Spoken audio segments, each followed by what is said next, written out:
అందరికీ నమస్కారం అండి. నా పేరు కృష్ణదీప్తి. భరించిన పెనిది కథ 9వ భాగం. ఇది ఆఖరి భాగాన్ని చదువుతున్నాను. చండి లేచి ఇంటికి వచ్చిన విశ్వపాణికి మంచినీళ్ళిచ్చి ఆయన కోటు టై తీసుకుని వెళ్ళి హ్యాంగర్కి తగిలించి కాళ్ళ దగ్గర కూర్చుని బూట్లు సాక్సు తీసి మంచం కిందకు తోసేసి స్లిప్పర్స్ తెచ్చిపెట్టింది. తర్వాత తండ్రి పంచె టవలు తెచ్చి ఇచ్చింది.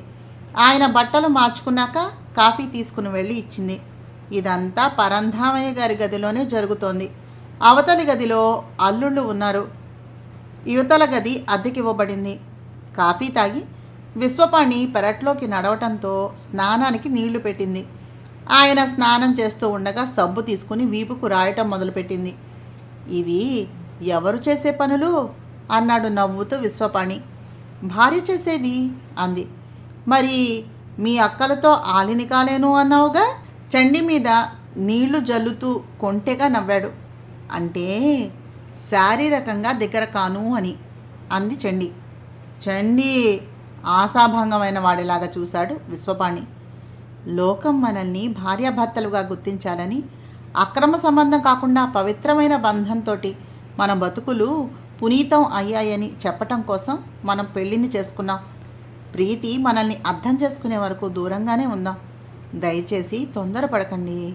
ఇన్నాళ్ళు పవిత్రంగా నిప్పులా బతికి ఇంతలోనే తొందర ఎందుకు చెప్పండి అంది నవ్వుతూ. ఇన్నాళ్ళు పరాయిదానిగా బాధ పెట్టావు, ఇప్పుడు స్వంతమై కూడా బాధ పెడుతున్నావు. నీకేమైనా ఇది భావ్యంగా ధర్మంగా ఉందా? చండి, నన్ను అర్థం చేసుకో. ప్రీతి అనుగ్రహం దొరక్కపోతే ఇక నా బతుకంతా ఇంతేనా అన్నాడు చండి గడ్డం పట్టి. మన ప్రీతి అలాంటిదేం కాదు విశ్వంజీ, రత్నంలాంటి బిడ్డ. దయచేసి ప్రీతిని అపార్థం చేసుకోకండి అంది చేతులు కడుక్కుని వెళ్ళబోతూ. విశ్వపాణి గాఢంగా నిట్టూచాడు. పార్వతమ్మ కమ్మగా వండి పెట్టడంతో భోజనం చేసి తనకని నిర్దేశించిన గదిలోకి వెళ్ళిన విశ్వపాణి ఆ గది అలంకరణకు ముగ్ధుడై మంచం మీద కూర్చున్నాడు. పాల గ్లాసుతో చెండిని లోపలకు పంపించి తలుపులు మూశారు చంద్రా చంపలు. తన ఉద్దేశం వాళ్లకు తెలియటం ఇష్టం లేక లోపలికి వచ్చిన చెండి పాల గ్లాసు తీసుకెళ్ళి ఆయనకు అందించింది. ఆమెనే రెప్పవాల్చకుండా చూస్తున్న విశ్వపాణి గ్లాసునే అందుకుని కళ్ళతోనే తన పక్కన చోటును చూపించాడు. చండి కూర్చుంది. సగం పాలను తాగి మిగిలిన పాలు ఆమెకిచ్చాడు. చండి నిస్సంకోచంగా తాగేసింది. విశ్వపాణి చెయ్యి వచ్చి చండి చెయ్యి మీద పట్టుకుంది. చండి కళ్ళెత్తి చూసింది. ఆమెకు దగ్గరగా జరిగి గడ్డాన్ని పట్టుకుని వేడుకోలుగా చూశాడు విశ్వపాణి. నేను మీ భార్యను. సర్వహక్కులతో అధికారాలతో నా మెడలో తాళి కట్టి నన్ను స్వంతం చేసుకున్నారు మీరు. నేను శాశ్వతంగా మీ హృదయంలో నివసించడానికే మిమ్మల్ని భర్తగా కావాలని కోరుకున్నాను. మీకు దూరంగా ఉండి మిమ్మల్ని ఇబ్బంది పెట్టడానికి, బాధ పెట్టడానికి ఈ పెళ్లి చేసుకోలేదండి. కాకపోతే 4-5 రోజులు ఓపిక పట్టండి అంటున్నాను అంతే అంది నవ్వి. 4-5 రోజులు ఓపిక పడితే ప్రీతిలో మార్పు వస్తుందా? రాకపోతేనో? కనుబొమ్మలు ఎగరేస్తూ ప్రశ్నించాడు విశ్వపాణి. వస్తుంది. ప్రీతి మనస్తత్వం నాకు తెలుసు అంది సంపూర్ణ నమ్మకంతో. ఏమిటో అంత నమ్మకం నీకు? ఒక క్షణం నువ్వు ఆ ఇంట్లో ఉండటానికి కూడా వీల్లేదని బెళ్ళగొట్టేసింది కనుకనా? విశ్వపాణి విరక్తిగా నవ్వాడు. నా కూతురు మనస్సు తల్లిని కనుక నాకు తెలుసు.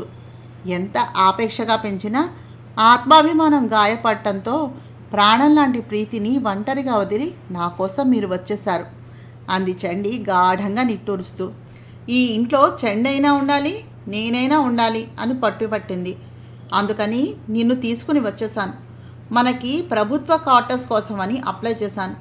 అది వచ్చేంత వరకు మీ వాళ్ళ ఇంట్లో తలదాచుకోవటానికి నీకేమైనా అభ్యంతరం అయినట్లయితే వేరే ఇల్లు అద్దెకు తీసుకుందాం అన్నాడు విశ్వపాణి.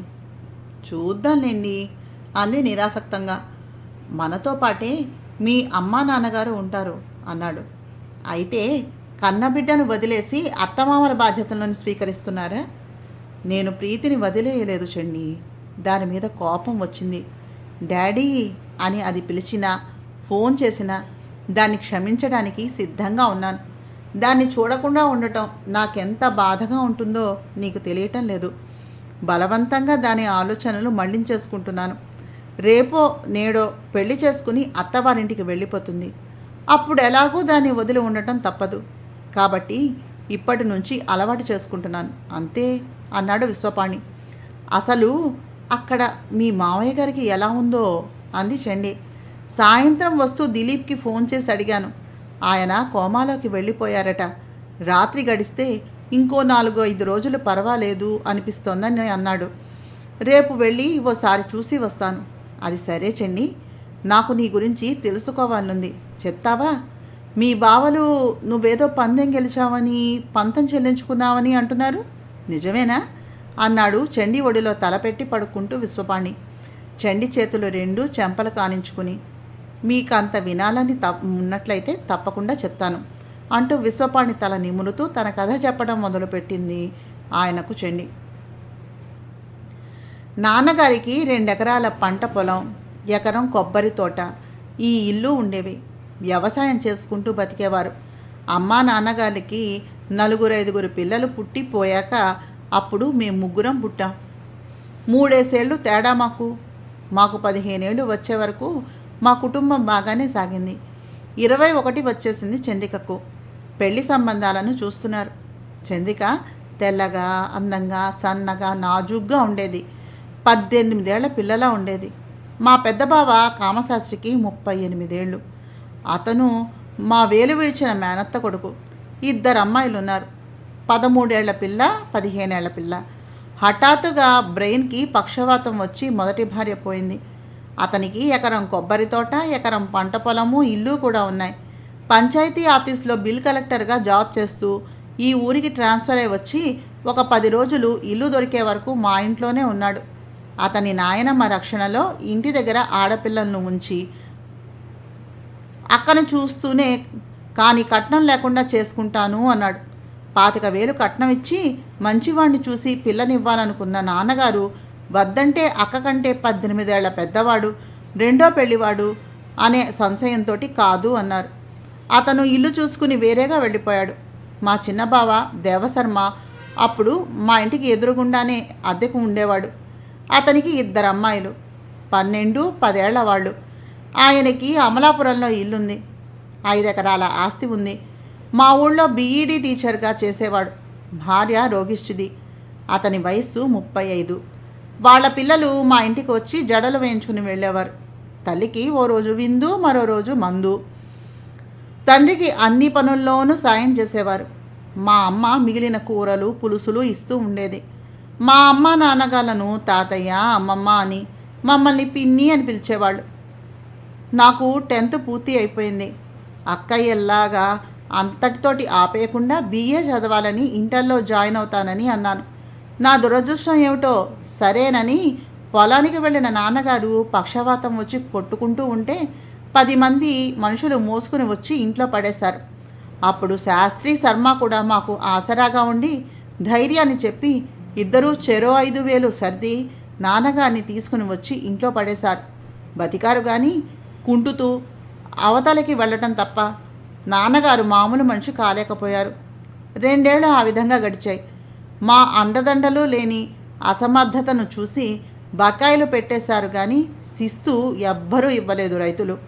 చేసేది లేక శాస్త్రికి 1,00,000 రూపాయలకు ఆ భూమి మొత్తం అమ్మేసి 25,000 అప్పు తీర్చి మిగిలిన 75,000 బ్యాంకులో వేసుకుని వచ్చే వడ్డీతోటి అతి కష్టం మీద బతుకుతూ ఉన్నాం.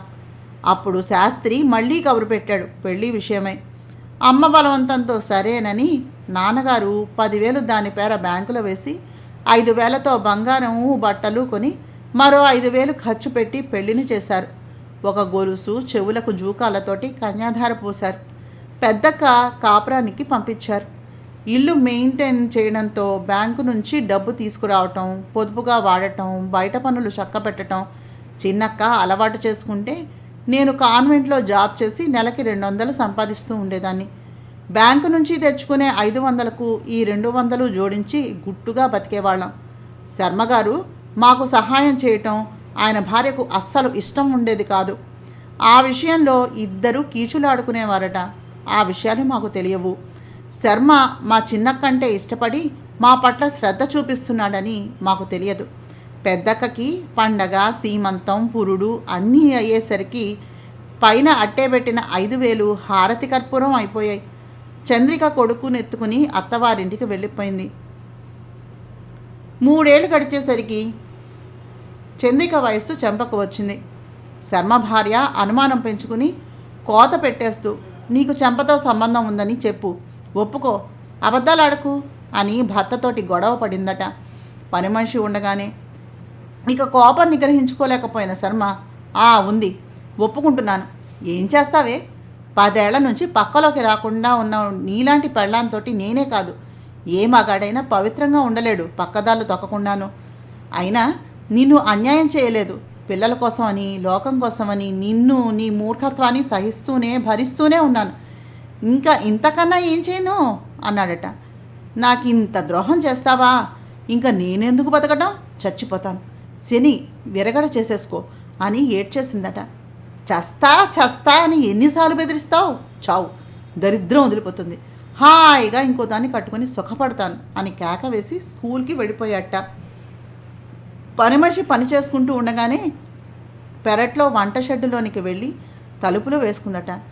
రోజు ఆ భార్యాభర్తల గొడవలు వినటం అలవాటున్న పని మనిషి కూరలు తేవటానికి వెళ్ళి ఇంటికి వచ్చేసరికి వంట షెడ్ అంతా భగభగా మండుతూ ఉందట. అది పెట్టిన కేకలకి అంతా వచ్చేశారు. అతి కష్టం మీద మంటలు ఆర్పి శర్మ భార్యను యువతలకు తీసుకువచ్చేసరికి మొత్తానికి కాలిపోయింది. ఆసుపత్రిలో 3 రోజులు ఉండిపోయింది. శర్మ బంధువులంతా ఆవేశపూరితురాలు, కావాలనే చచ్చింది, పక్కలోకి రాకూడని పెళ్ళంతోటి 5 ఏళ్ళు వేగిపోయాడు మా బిడ్డ అని తిట్టారు. వేరే పెళ్లి చేసుకోవాలనే ప్లాన్తోనే రోగిష్టి దాన్ని చేసి మాటలతో చంపి ఆత్మాభిమానంతో కాల్చుకుని చచ్చేలా చేశాడని పుట్టింటి వాళ్ళు ఘర్షణ పడ్డారు. ఊరి ప్రెసిడెంట్ కలగజేసుకుని పోలీసులతోటి గొడవను సర్దుబాటు చేశారు. 12 రోజుల కార్యక్రమాల తర్వాత అంతా వెళ్ళారు. వెళుతూ నాన్నగారిని చెంపను తిట్టి మరీ వెళ్ళారు. చెంప వల్లనే శర్మ భార్య పోయింది అన్నారు. పని మనిషి అన్నవాళ్ళందరి మీద తిరగబడి ఈర్ష్య వల్ల చచ్చింది అంది. ఆ రాత్రి చెంప ఉరిగిపోసుకొని పోతూ ఉంటే చూసి నేను కేకలు పెట్టాను. చెంప చేత ఆ ప్రయత్నాన్ని మార్పించారు. ఆ కేకలకి శర్మ వచ్చి, వచ్చిన నింద ఎలాగూ పోదు, నాకివ్వండి, నేను చెంపను పెళ్లి చేసుకుంటాను, పాపపుణ్యాలు చూసే భగవంతుడు ఏ శిక్షను విధించినా ఆనక అనుభవిస్తాను, కానీ ఏ పాపము ఎరగని ఈ అమాయకురాలు నా మూలంగా నిందల పాలవ్వకూడదు అన్నాడు. ప్రెసిడెంట్ ప్రవృత్తులు కలగజేసుకుని అమ్మా నాన్నగాళ్లను ఒప్పించి చెంపను శర్మకిచ్చి పెళ్లి చేయించేశారు. నాన్నగారు మరో 25,000 తీసి బంగారము బట్టలు పెళ్లి ఖర్చు పెట్టి చెంప పేరున 10,000 బ్యాంకులోనే వేయించారు. చెంప భర్త వెంట వెళ్ళిపోయింది. మిగిలిన 25,000 మీద వచ్చేటటువంటి వడ్డీతో నా జీతంతో గుట్టుగా బతుకుతూ అమ్మా నాన్న నేను బతికాం. 18 ఏళ్ల వయస్సులోనే సంసార కష్టసుఖాలు వంటబట్టేశాయి. నాకు పెళ్లి సంబంధాలు వచ్చాయి. నేను పెళ్లి చేసుకుని వెళ్ళిపోతే అమ్మా నాన్నలు దిక్కులేని వాళ్ళు అయిపోతారని నేను పెళ్లికి మొండికేశాను. ఆ 25,000తోనూ నాకు పెళ్లి చేసి పంపించాలని ప్రయత్నించిన నాన్నగారు చెంప పురుటికి రావటంతో తప్పనిసరిగా ఆ డబ్బుని వాడటం మొదలుపెట్టారు. చెంప మగపిల్లవాడితోటి వెళ్ళింది. అల్లుళ్ళు కూతుళ్ళు మనవలు పండగలు రోగాలు పెళ్ళిళ్ళు అదనపు ఖర్చులు, ఆ 25,000లో 300 మినహా అంతా ఖర్చయిపోయింది. కంపార్ట్మెంటల్గా BA పాస్ అయ్యాను. ఉద్యోగం కోసం వెతుకుతూ బట్టలు కుడుతూ ప్రైవేట్ చెబుతూ కాన్వెంట్లో ఉద్యోగం చేస్తూ బతుకుతూ ఉన్న నాకు వయస్సుతో వచ్చిన మిసమిసలు ప్రబల శత్రువులు అయిపోయాయి. ఎక్కడ ఉద్యోగం చేయాలన్నా ఎవడో ఒక రాస్కెల్ ఏదో ఒక అవకాశం చిక్కించుకుని నన్ను స్వంతం చేసుకోవాలని తాపత్రయపడటం, నాకు మగవాళ్ల పట్లన సదభిప్రాయం నశించిపోయి నిర్లక్ష్యం మొండితనం వచ్చేసాయి. వాళ్ళని మనుషుల్లా కాకుండా పురుగుల్లాగా చూసేదాన్ని. నోటి దురుసుతో బతకటం, ఆత్మరక్షణ కోసమని కర్రపట్టి యుద్ధాలు చేయడం నేర్చుకున్నాను. ఆ విధంగా 25లోకి అడుగుపెట్టాను. పండక్కి వస్తామని అక్కల దగ్గర నుంచి లెటర్లు వచ్చాయి. అసలు మేము పిలవడం మానేసాం. శర్మ అమలాపురం, శాస్త్రి నరసాపురంలో ఉంటున్నారు. ఏడాదికి ఒకసారైనా తల్లిదండ్రులను చూడాలని ఉంటుంది కదా అనుకుంటూ పప్పు అన్నం పెడతాను, ఇష్టమైతేనే రండి అని లెటర్ రాశాను. వాళ్ళు కూడా వచ్చారు. చేస్తున్న ఉద్యోగాన్ని వదిలేసి ఆ ఓనర్ నా చెయ్యి పట్టుకున్నాడని చెంప పగలగొట్టి వచ్చేసాను. అప్పులతోనే పండగను చేశాను. ఆ విషయం అమ్మలక్కలకి ఎలా తెలిసిందో మరి. అమ్మ అక్కలకు విషయం తెలిసిపోయింది. అక్కలు మొగుళ్లకు చెప్పడం జరిగింది. అంతక్రితమే శాస్త్రి శర్మలు నన్ను ఏడిపించడానికి రకరకాల వాగ్బాణాలు వాడేసేస్తూ ఉండేవారు. పిట్ట కూత పట్టింది అని, వయసొస్తే వంకరకాళ్ళు తిన్నగా అయిపోతాయని అనేవారు. ఆ తర్వాత ఏ మొగుడు దొరకపోతే అక్క మొగుడే దిక్కు అవుతాడు అని. మొగుడు దొరక ఏడవటం లేదు, ఎక్కడికక్కడే రెడీగా ఉన్నారు. ఉద్యోగం దొరక ఏడుస్తున్నాను అన్నాను నేను. ఈ రోజుల్లో వాసన చూసి వదిలేయడానికి మాలాంటి వాళ్ళు ఉండరని చెప్పటం లేదు మరదలు పిల్ల. అలా వచ్చిన వాళ్ళు కడదాకా నిలబడరు, కష్టసుఖాలు చూడరు. మేం గనక కానీ కట్నం లేకుండా మీ అక్కలకు దొరికాం, నీకెవడొస్తాడో రమ్మను అన్నాడు శాస్త్రి హేళనగా. వచ్చే సమయం అంటూ వస్తే నాకు వస్తాడు. నేనేమీ చేతకాని దాన్ని కాను, మీకంటే మంచివాడినే తెచ్చుకుంటాను. అలాంటివాడు దొరికే వరకు పెళ్లి చేసుకోను అన్నాను రోషంగా. మాకంటే మంచివాడా అంటే పురోహితుడా అని శాస్త్రి, కూలీనాలి చేసుకునేవాడా అని శర్మ పగలబడి నవ్వుతూ ఉంటే, గవర్నమెంట్ జాబ్ చేసే ప్యూనుగాడు కూడా నీకు దొరకడు. వాళ్ళకి కూడా 50,000 కట్నం పలుకుతోంది ఈ రోజుల్లో. మాలాగా వెర్రిబాగుల వాళ్ళు ఉండరు. పైసా కట్నం లేకుండా నిన్ను చేసుకోవటానికి కావాలంటే పందెం కాస్తాం అన్నారు హేళనగా. ప్యూనే వస్తాడో ఆఫీసరే వస్తాడో నిర్ణయించేది కాలం అన్నాను. మాట పెరిగిపోయింది. నువ్వు నిజంగా అసలైన ఆడదానివైతే ఏడాదిలోగా ఆఫీసర్ని పెళ్లాడి చూపించు, లేదా మా ఇద్దరికి చెరో రాత్రి పడక సుఖాన్నివ్వు. ఆనక బోర్డు పెట్టుకుంది కానీలే, కన్నరిక మాత్రం మేమే చేయాలి అన్నారు. ఆఫీసర్ దొరికితేనే పెళ్ళి, లేకపోతే నా డెడ్ బాడీ దొరుకుతుంది మీకు, అంతేగాని నేను బోర్డు పెట్టే ఆడదాన్ని కానుగా అని ఛాలెంజే చేశాను. పండగ గడిచి వాళ్ళు వెళ్ళినా నాకు మనశ్శాంతి లేదు. ఒక్కొక్క రోజు భారంగా గడుపుతూ ఆఖరి 300 బ్యాంకులో నుంచి డ్రా చేసి తెచ్చేద్దామని, టైం అవుతోందని, అవతల ఇంటర్వ్యూకి వెళ్ళాలనే తొందరలో వస్తూ ఆ రోజు బ్యాంకులో మీకు డాష్ ఇచ్చాను. అది ఏ అద్భుత క్షణమో. మీ స్పర్శ గుండెను జల్లుమనిపించింది. మీ రూపం నా హృదయంలో ముద్రపడిపోయింది. ఫలానా అని తెలియకుండానే ఆ క్షణంలో మిమ్మల్ని అంటూ ఆగిపోయింది బిడియంగా భర్తను చూస్తూ. చివ్వున లేచి కూర్చున్న విశ్వపాణి ఎగ్జైటింగ్గా చూస్తూ, ఇజ్ ఇట్ అన్నాడు నమ్మలేనట్టుగా. కళ్ళు అరమూసి తెరుస్తూ అందంగా నవ్వింది. మరి ఎప్పుడూ చెప్పలేదేం? నిజంగా నువ్వు నా వరించిన పెనిదివా అన్నాడు దగ్గరకు తీసుకుంటూ. ఎలా చెప్పను? కోటి ఆశలతో మీరు భార్య లేని వారని తెలుసుకుని మీ ఇంట్లో వంట మనిషిగా సంతోషంగా చేరిపాను. ఇంటి మనిషిగా బాధ్యతలను వహించాను.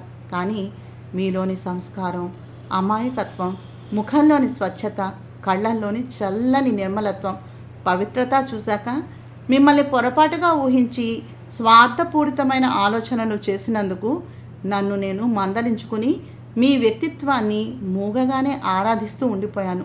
అనుకోని విధంగానే నోచని నోముకు ఫలితంగా నాకు ఈ భాగ్యాన్ని ప్రసాదించాడు అంటూ మెడలోని మాంగళ్యాన్ని తీసి కళ్ళకద్దుకుంది చండి. ఆమెను గాఢంగా గుండెలకు హత్తుకుని మంచం మీద వాలబోయాడు విశ్వపాణి. చప్పున ఆయన చేతుల్ని తప్పించుకుని వెళ్ళి మూలనున్న చాపను వాల్చుకుని పడుకుంది చండి. బలవంతంగా దొల్లి నిద్ర కోసమని ప్రయత్నించి విజయాన్ని సాధించాడు విశ్వపాణి. మన్నాడు కోర్టు నుంచి ఇంటికి వచ్చిన విశ్వపాణికి అత్తవారి ఇల్లు తాళం వేసి కనిపించడంతో నొసలు ముడిపడినాయి.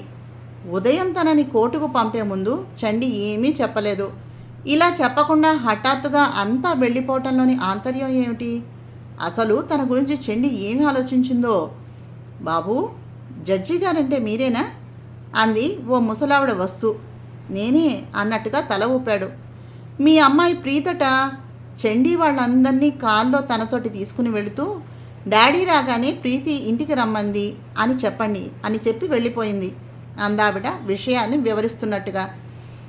ఓహో, ప్రీతి వచ్చి రమ్మనగానే తన సంగతి అప్రస్తుతం చేసి అంతా వెళ్ళిపోయారా? కనీసం చండి చిన్న ఉత్తరమైనా రాయలేదు అనిపించగానే ఆయనకి చాలా కష్టం తోచింది. అయినా తన భార్యను తీసుకుని తెచ్చుకోవడానికి తప్పనిసరిగా ఆటోలో బయలుదేరాడు. ఆదిశేషయ్య గారి ఇల్లు కన్నుల పండుగలాగా మంచి డెకరేషన్ తోటి కళకళలాడిపోతోంది. బయట చాలా కార్లు, స్కూటర్లు పార్క్ చేసి ఉన్నాయి. ఇంటి నిండా జనం. ఆదిశేషయ్య గారు పోతే ఏడుపులతో ఉంటుంది ఇల్లు. ఇలా అందంగా ముస్తాబులో ఉండదు కదా. ఏమిటి విశేషం ఆలోచిస్తూనే లోపలికి వెళ్ళిన విశ్వపానికి పరాత్పరం సంతోషంతో ఎదురు వస్తూ, ప్రీతి, మీ డాడీ వచ్చేసాడమ్మా. భార్య కోసం వెతుక్కుంటూ, తనతో చెప్పకుండా భార్య నీతో వచ్చేసిందనే కోపంతో ఆ ముఖం చూడు, ఎంత కోపంతో మండిపడుతున్నాడో అన్నాడు వినోదంగా నవ్వుతూ. పరం, ఏమిట్రా ఇదంతా? చండి ఏది అన్నాడు ఆత్రంగా. ఇదిగో డాడీ మీ భార్య. నేనెక్కడికి ఎత్తుకుపోలేదు. అమ్మని మంచి చేసుకుంటేనే కానీ నాన్న కనికరించరు అని తెలిసింది. అందుకే మీ భార్య కుటుంబాన్ని ఎత్తుకొచ్చేశాను. మీరు మాత్రం ఇప్పుడు నా మీద యుద్ధం ప్రకటించక చప్పున వెళ్ళి స్నానం చేసి పైన మీ గదిలో మంచం మీద నేను పెట్టిన సూట్ వేసుకుని రండి. అంతా వచ్చేస్తున్నారు, కమాన్ క్విక్ అంటూ చండిని తండ్రికి అప్పగించి దిలీప్ పిలవటంతో అటువైపు పరిగెత్తింది. దిలీప్ అందరినీ ఆహ్వానించి గార్డెన్లో షామియానా కింద కూర్చోబెడుతూ ఉంటే సఫలా ప్రకాశులు పూలగుత్తులిచ్చి ఆహ్వానిస్తున్నారు. పార్వతీ పరంధామయ్యలు పట్టుబట్టలు కట్టుకుని కూర్చున్నారు. పార్వతమ్మ గారి మెడలో చంద్రహారం, చేతులకు 2 జతల బంగారు గాజులు మెరుస్తూ ఉన్నాయి. ఆ హడావిడిలో చంద్ర శాస్త్రీలు, చెంపా శర్మలు కూడా ఉన్నారు. ఏమిటిది చండి అన్నాడు విశ్వపాణి భార్యను ఆశ్చర్యంగా చూస్తూ. చండి గౌతమి నగలతో పట్టు చీరలో శ్రీ మహాలక్ష్మిలాగా వెలిగిపోతుంది. ఇంకా అర్థం కాలేదా స్వామి? ఇది మీలో మార్పు కోసం మన ప్రీతి ఆడిన నాటకం. మిగిలిన విషయాలు ఏకాంతంలో రాత్రి మాట్లాడుకుందాం. వెళ్ళి ముందు అమ్మాయి చెప్పిన పని చేసిరండి అంది చిరునవ్వుతో. మీరింకా ఇలాగే ఉన్నారా? తొందరగా రండి డాడీ అంటూ చండిని లాక్కుని వెళ్ళి డయాస్ మీద ఉన్న సింహాసనం లాంటి కుర్చీలో కూర్చోబెట్టింది ప్రీతి. అది తమ కోసం ఇచ్చే పార్టీ అని అర్థం కాగానే త్వరగా పైకి వెళ్ళాడు, ప్రీతిలో మార్పు వచ్చినందుకు సంతోషిస్తూ. పైన తన గదిలో అడుగు పెడుతూనే సంభ్రమంతో ఆగిపోయాడు. మొదటి రాత్రి ఏర్పాట్లన్నీ అద్భుతంగా చేసి ఉన్నాయి. పెదవి కొరుక్కుంటూ వెళ్ళి స్నానం చేసి సూటు వేసుకుని గబగబా తయారై వచ్చాడు కిందకి. దిలీప్ వెళ్ళి విశ్వపాణిని తీసుకుని వచ్చి చండి పక్కన ఆసీనుణ్ణి చేశాడు. అంతా వచ్చేశారు ప్రీతి అని పరాత్పరం చెప్పగానే ప్రీతి వచ్చి డయాస్ మీద నిలబడి, మా ఆహ్వానం మన్నించి మీరంతా వేయించేసినందుకు నేను చాలా సంతోషిస్తున్నాను. మా డాడీ నా కోసమని ఇన్నాళ్ళు బ్రహ్మచారిగా బతికారు. ఆయనకి ఎన్నోసార్లు పెళ్లి చేసుకోమని చెప్పించాను, వినలేదు. ఈ చండి వంట మనిషిగా మా ఇంట్లో అడుగు పెట్టగానే నాకు అన్ని విధాలా చాలా నచ్చింది. అంతేకాక విశేషించి తన స్నేహంతో, ఆత్మీయతతో, అభిమానంతో మా డాడీని ఒంటరితనం నుంచి బయటకు లాగి ఒక తోడుగా మారింది. అది చూసి సహించలేని లోకం ఆ ఇద్దరిని అపనిందలతోటి వేధించింది. అయినా డాడీలో మార్పు రాలేదు. నా సహనం నశించిపోయింది. మా బావతో ఆలోచించి మా మామయ్య పరాత్పరం గారు, మా అత్తయ్య, మా పెద్ద బావ దిలీప్ సహకారంతో నాన్నగారు నా మీద కోపంతోనైనా సరే చండికి దగ్గర కావాలనే ఆశయంతో ఆయన మనస్సుకి కష్టం కలిగిస్తున్నానని తెలిసిన నాన్నగారిని చండితో అనుమానిస్తున్నట్టుగా నాటకం ఆడి చివరికి ఇంట్లో నుంచి గెంటేశాను. ఆ నాటకం మొదట చండికి తెలియదు. నేను నిజంగానే తనని అనుమానిస్తున్నాను అనుకుని నా దగ్గరకు వచ్చి ఏడ్చేసింది. నిజంగానే నన్ను అపార్థం చేసుకుని నాన్నగారికి దూరం అయిపోతుందేమోననే భయంతో నేను డ్రామా ఆడుతున్నాననే విషయాన్ని చెప్పేశాను. నా నటన నిజమనుకుని నమ్మి ఎంత ప్రాణంగా ప్రేమించి పెంచిన కన్నబిడ్డ కూడా పరాయిదే అని సత్యాన్ని నాన్నగారు గుర్తించి మొన్న రాత్రి చెండిని గుడిలో పెళ్లి చేసుకుని తీసుకుని వచ్చి నా మీద కోపంతో అత్తవారింటికి వెళ్ళిపోయారు. నా ఆశయం సఫలీకృతమైంది కనుక నా తల్లిని తీసుకుని తెచ్చేసుకున్నాను. అనరాని మాటలతో నాన్నగారిని బాధ పెట్టాను. అందుకు నన్ను క్షమించవలసిందిగా మీ అందరి ముందు ఆయన్ని క్షమాపణలు కోరుకుంటున్నాను అని ముగించి వెళ్ళి తండ్రి కాళ్ళు పట్టేసుకుని ఏడ్చేసింది ప్రీతి. ప్రీతి, నేను నిన్ను అర్థం చేసుకోలేకపోయాను తల్లి. జరిగిందంతా మర్చిపోమ్మా అంటూ కూతుర్ని లేవదీసి గుండెలకు హత్తుకుని శిరస్సు ముద్దు పెట్టుకున్నాడు విశ్వపాణి. అతనికి అప్పటికి అర్థమైంది చండి ప్రీతిని ఎందుకు సపోర్ట్ చేసిందో. తల్లి కూతుళ్ళు ముందే కలిసిపోయారన్నమాట. అంకుల్, ముందు ఈ దండలు మార్చుకోండి అన్నాడు దిలీప్ 2 గులాబీ దండలు తెచ్చి ఇద్దరికీ అందిస్తూ. విశ్వపాణి లేచి చండీ మెడలో వేశాడు. చండీ సిగ్గుతో ఎర్రబడ్డ ముఖంతో జడ్జి గారి మెడలో దండను వేసింది. ఈ ఉంగరాలు కూడా మార్చుకోండి అన్నాడు ప్రకాష్ తెచ్చి ఇస్తూ. అది అతనిచ్చే పెళ్లి కానుక. చండీ పాణీలు ఆ ఉంగరాలను మార్చుకున్నారు. ఆహుతులంతా హర్షధ్వానాలను చేశారు. పరాత్పరం పొళ్ళగాజులు, దిలీప్ మామిడి పిందెల హారం, పంకజాక్షి వెండి పూజ సెట్టు, ఆదిశేషయ్య గారి ప్రజెంటేషన్గా ముత్యాల నెక్లెస్ చండీకి బహుకరించారు. ప్రీతి 50 లక్షల ఆస్తి చండీ అనంతరం ఆమె పిల్లలకు చెందేలాగా రాయించిన విల్లు ఆమె చేతిలో పెట్టింది. విశ్వపాణి ఏదో అనబోతూ ఉంటే, ప్రీతి తన తమ్ముడికి ఇచ్చుకుంటోంది, నువ్వు కలగజేసుకోకు, నీకు ఈ వాటా ఇల్లు కూడా అందులోనే రాసేసింది, తనకి తన తల్లిదండ్రులు దూరం కాకూడదు అని. దాని సంతోషాన్ని కాదనే హక్కు నీకు లేదు. ఇదంతా దిలీప్ ఆలోచనతోనే జరుగుతోంది. రేపు తెల్లవారుజామున నువ్వు ప్రీతి దిలీపులను, సఫలా ప్రకాశులను చండీ సమేతంగా తీసుకుని వెళ్ళి తిరుపతికి వెళ్ళి ఆ 2 జంటలకు పెళ్లి చేయించిరా. సఫలా ప్రకాశులు ప్రీతి దిలీపుల్ని ఏకశయ్య గతుల్ని చేసి మరీ తీసుకునిరా. ఈ రాత్రి మీ పునఃసంధానానికి ఏర్పాట్లు పూర్తయ్యాయి. నేనిక్కడ ఉండి నాన్నగారిని చూసుకుంటాను పంకజం సహకారంతో అన్నాడు నచ్చ చెప్తున్నట్టుగా పరాత్పరం.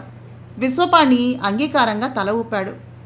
పాటికి వచ్చిన వాళ్ళంతా పెద్దలంతా చండీపాణిలను అభినందించి తెచ్చినటువంటి కానుకలిచ్చి తేనీటి విందును సేవించి వెళ్లారు. సఫలా ప్రీతిలు పెద్ద ముత్తైదువుల్లాగా మారి చండిని శోభన వధువుగా అలంకరించి చంద్రా చెంపలతోటి ఆటలు పట్టిస్తూ తీసుకుని వచ్చి విశ్వపాణి గదిలోనికి నెట్టి తలుపులు మూసి పకపకలాడుతూ వెళ్ళిపోయారు. డాడీ, నాకు తమ్ముడు కావాలి, మీకు 1 సంవత్సరం మాత్రమే గడువు, వాడికి నా కూతుర్నిచ్చి పెళ్లి చేస్తాను, మర్చిపోకండే అంటూ కిటికీ దగ్గర చెయ్యి ఊపి వెళ్ళిపోయింది. విశ్వపాణి ప్రీతి ఆలోచనలకు నవ్వుకుంటూ లేచి వెళ్ళి కిటికీలు గుమ్మాలు మూసి తెరలను సర్ది పెద్ద లైటును ఆర్పి బెడ్ లైట్ వేసి చండిని సమీపించాడు. పాల గ్లాసు ఇచ్చింది చండి. సగం తాగి ఆమెకు అందించాడు. చండి మిగిలిన పాలు తాగి గ్లాసు పక్కన పెట్టింది. ప్రీతి ఏదో చెప్పింది, విన్నావా చండి అన్నాడు మంచం దగ్గరకు తీసుకుని వస్తూ చిలిపిగా. ఆ బాధ్యత అంతా తమదేగా అంది నవ్వుతూ. అయితే ఈ రాత్రైనా నన్ను దండింజుని చేయాలి అన్నాడు చేతులు చాపుతూ. ఆ చేతుల్లో సిగ్గుగా ఒదిగిపోయింది చండి. ఆత్రంగా హత్తుకుని మంచం మీదకు చేర్చి సిగ్గును మొహమాటాన్ని జయించిన కాంక్షతో చండిని అల్లుకుపోయాడు విశ్వపాణి. అతని కాంక్ష తీవ్రతను గమనిస్తూ సర్వస్వం బిడియంగానే సమర్పించేసింది చండి.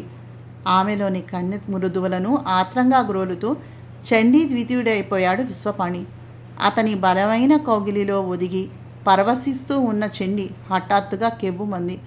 ఆమె నోటిని తన నోటితో మూసి వెనక్కు వాల్చి పడుక్కోపెట్టేస్తూ తమకంగా ఆనందాన్ని జురుకున్నాడతను. 8:30కు సఫలని ప్రకాష్కి కన్యాదానం చేసి 9:30కి ప్రీతిని దిలీప్కిచ్చి కన్యాదానం చేశారు చండీ విశ్వపాణిలు తిరుపతి వెంకటేశ్వర స్వామి వారి సమక్షంలో. సఫలా ప్రకాశులు ప్రీతి దిలీపులు దంపతులైపోయారు. ఆ రాత్రి ఆ కాటేజ్లో 3 గదులను బుక్ చేసుకున్నారు.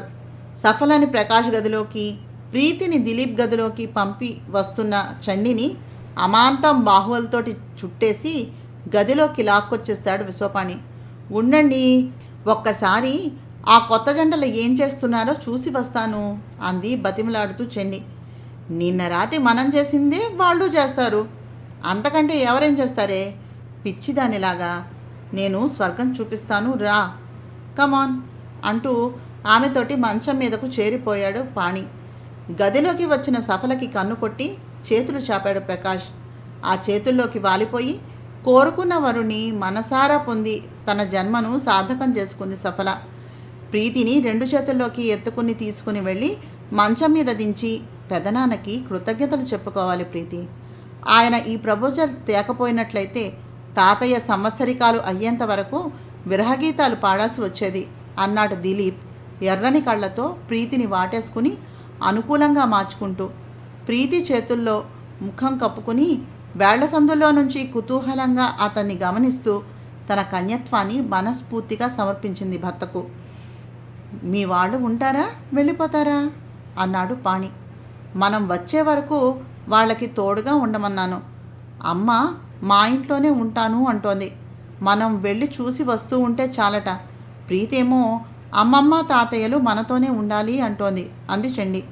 వాళ్ళు ఎవరూ లేని అనాథల్లాగా దూరంగా ఉండటం నాకు ఇష్టం లేదు చండి. ఆ ఇల్లు పూర్తిగా అద్దెకిచ్చేస్తే వచ్చే డబ్బు వాళ్ళకి కాస్త ఆధారంగా ఉంటుంది. మనల్ని అడగడానికి మొహమాట పడకుండా నీ తల్లిదండ్రులు నువ్వు నన్ను కట్టుకోవడం వల్ల అనాథలై కంటనీరు పెట్టకూడదు. మన దాంపత్యాన్ని చూసి సంతోషపడాలి. రేపు పుట్టబోయే మనవడితోటి ఆడుకోవాలి అన్నాడు నవ్వి. చెండి శాంతి శ్వాసను తీసుకుంది నిశ్చింతగా. కథ ఇంతటితో పూర్తయింది. శుభం. ప్రతి ఒక్కళ్ళకి తనకు అంటూ ఒక తోడుండాలి కదండి. చనిపోయేదాకా మనకంటూ ఒక మనిషి ఉంటే ఎంత కష్టాన్నైనా భరించచ్చేమో. ప్రీతిలా ఆలోచించే పిల్లలు ఉండటం చాలా అరుదు కదా. సరే అయితే కల్పనాదేవి గారి కలం పేరుతో గాయత్రీదేవి గారు రచించిన భరించిన పెనిది నవలను చదివాను. మా పెద్దమ్మ గారి ఆత్మ ఎక్కడ ఉన్నా సంతోషిస్తుందని ఆశిస్తున్నాను. తప్పకుండా మీ కామెంట్స్ తెలియజేస్తూ ఉండండి. అలాగే లైక్ చేసి షేర్ చేసి సబ్స్క్రైబ్ చేయండి. నమస్తే.